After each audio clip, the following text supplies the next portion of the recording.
before we get into that, I'll just break it down for everyone that might be interested in Epic specifically.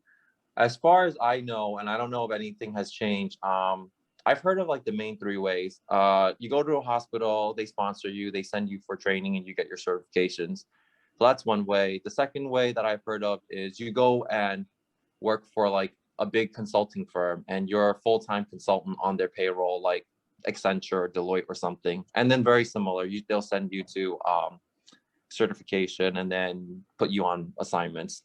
And then the other way that I've heard of it is you can actually work for Epic directly. They're based in Madison, Wisconsin. They probably have a lot of headquarters now internationally. And from what I remember talking to people, you could get any certification you want while you were there.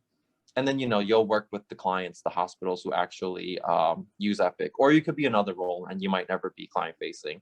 So those are the first, like, those are the three ways. I don't know if anything has changed, but that's what I know as, as late of as like a couple of years ago, or maybe even last year.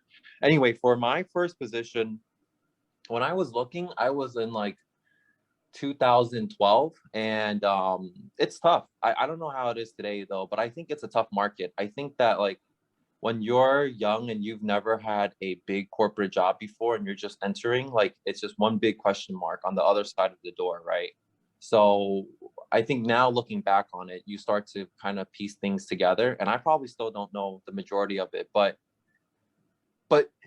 in a nutshell, it's a tough market. Most people, they want to hire on people who come in with experience. That way they save money on the certifications and the trainings, and probably the turnover, right? Like I think a lot of people, they come in, they get their certifications, they get enough experience, and then oftentimes there's not a whole lot of upward growth, so they move out into a new hospital or wherever else.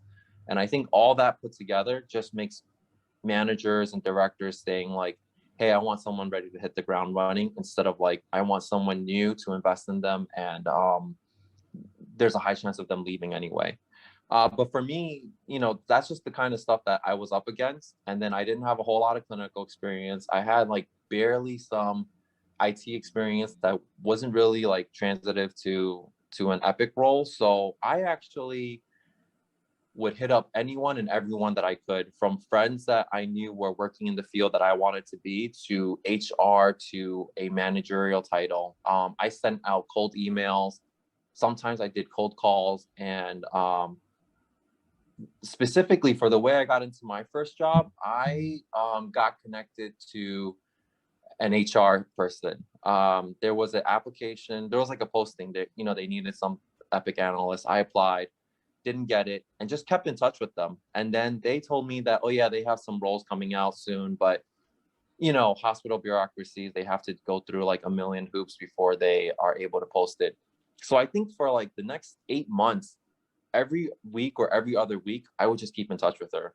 Like I tried not to be annoying, but I just like, wanted to stay on top of her radar and be like, hey, let me know when the opening is here, or like I'll touch base with her before Friday ended, and like, hey, let me know if there's anything I can do. And then finally she said, oh yeah, this opening came out, apply. And then I also had a friend who worked there. So then like they wrote on, I think, my resume or my application, referred by XYZ, right?